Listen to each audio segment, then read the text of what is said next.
ఏది కూడా శాశ్వతం కాదు. నీకున్న డబ్బును బట్టి ఎవరిని కూడా అవమానపరచుకో. నీకున్న అందాన్ని బట్టి ఎవరిని కూడా కించపరచుకో. నీకున్న అధికారాన్ని బట్టి ఎవరిని కూడా బాధపరచుకో. ఎందుకంటే నీ డబ్బు తరిగిపోయింది, నీ అందం తరిగిపోతుంది, నీకున్న అధికారం కూడా ఏదో ఒక రోజున చేజారిపోతుంది. అలాంటప్పుడు శాశ్వత కాని దానికోసం ఇతరులు ఎందుకు నువ్వు బాధ పెట్టాలి?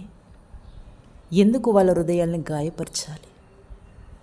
నువ్వు కూడా ఈ భూమి మీద ఎంతకాలం ఉంటావో నీకే తెలియదు. అలాంటప్పుడు వేరొక వ్యక్తిని ఎందుకు గాయపరచాలి? గుర్తుంచుకోండి, ఏది కూడా శాశ్వతం కాదు.